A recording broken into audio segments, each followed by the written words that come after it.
I have been posting quite a few videos about assessments and the products and practices we have at pexisco.com. I felt today it was important to talk about something else, which was about learning and development. And why do we sometimes find a lot of conflict and a certain kind of a behavior which probably is not appreciative of the huge amount of time and effort put in by the organization in learning and development of its employees. What I'm going to speak now is going to have impact and would be applicable even for kids or even for others, because what I'm going to talk about is the human psychology, and hence it does not hold any barriers, nothing about industries or geographies. What it does, of course, have is it differs from culture to culture. So I'll just come to the point here. So how do humans learn? Now, typically there are two kinds of learning. One is the learning of cognitive skills, the other is the psychomotor skills. Now, as you grow older, you start developing better psychomotor skills. Just like when you're a kid, learning to walk takes a lot of stress and time, whereas now when you walk, you don't even consider the fact that you're walking, and it's a skill which you have developed over time. Whereas cognitive skills take time, they in fact while they keep developing over a certain point in age, they take time to develop, and humans may even spend their entire lifetime and not acquiring the level of cognitive skills which is expected or at times appreciated. Now, why does this happen? If we notice that learning factors typically are not very genetic.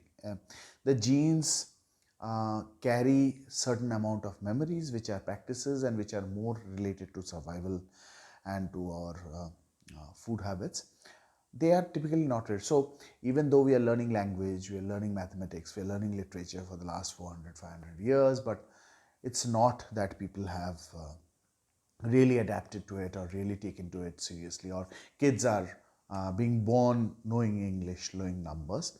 They are not, and primarily because we have to learn these. So how do human beings learn? Human beings learn from observation. Now, this is very key to understand here. So why are we saying human beings learn from observation?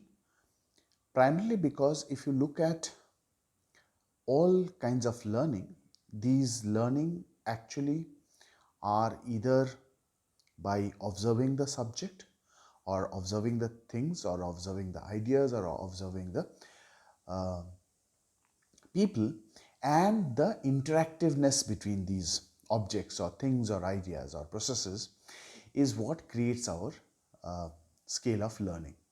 So when two ideas come forth, a new idea is generated. When two people come together, they could interact, and that could lead to the creation of communication or new languages, and equally behavior patterns.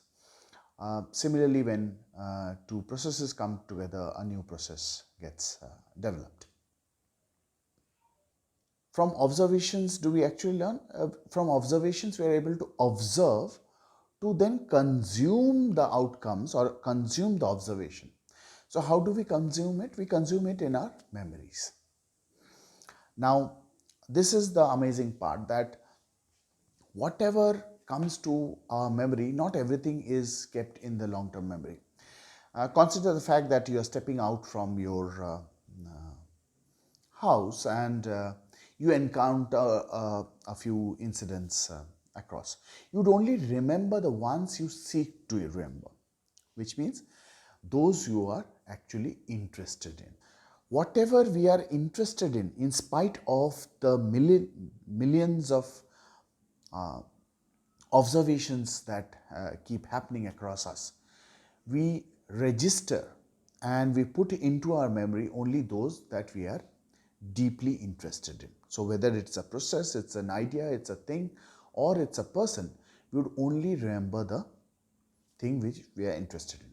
Now this can be measured. In fact, at pexiscore.com we have assessments which can help in measuring what are the interest areas in different types of people, whether they are slightly smaller children or even if they are adults. What this does is that it enables the organization to hence train the person in the area of interest and of course align it to the final outcome.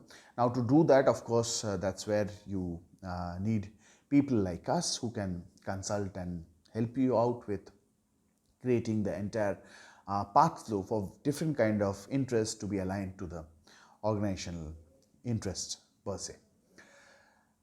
So what do we do to evoke this interest? One of the ways is using the carrot and stick policy, which means you offer a carrot saying that if you learn this thing better, we are going to reward you. If not, there could be a punishment. But again, here there is a dichotomy. You will typically see that in government services per se, and here I am talking more from typical democratic governments and third world countries. In governments, you do not have any carrot, you only have the stick. So government, if you do something bad, they'll punish you. If you do something good, they won't do anything. And whereas if you look at the private concerns, there is only carrots, there are no sticks. So people fear to punish, not realizing that a reward does not taste right like a reward if there is no punishment attached to it. So what happens is, one way of doing it is using the carrot and stick policy. Now carrot and stick policy has not been effective, and primarily, as I said, because you are trying to force that behavior in them by luring them, and that's not how the human brain works. The human brain does not work by luring. It works by its own ways of satisfying its survival techniques. So if it feels that it would be happier doing something else or learning something else compared to what you're trying to force it to learn, it would refuse to learn, or at least take cognizance and benefit of the entire exercise. So what is the other way? The other way, as I said, is to actually train people in their area of interest. So if you are training people in their areas of interest, you would end up seeing much better turnaround. You would see much more efficacy of your learning and development programs, and you would see also employees benefiting from it, they learning from it, and hence applying it at their work levels. There is a lot more to discuss, so I look forward to hearing from you. If you wish to reach out to me or to our organization, and we would be very happy to assist. And just a ending reminder, we are running a very simple 199 scheme, which means all of our assessments are available at a flat rate of 199 rupees plus GST. That's all for across all of 2020 because of this COVID situation, and this is specifically for our Indian companies. So make good of this offer, and if you need to know more on these areas, please reach out to me. I would love to do some programs, help out your employees, help out your people managers to understand these areas of the human intellect better, so that you can turn out to be better leaders and managers. Thank you so much. Stay home, stay safe,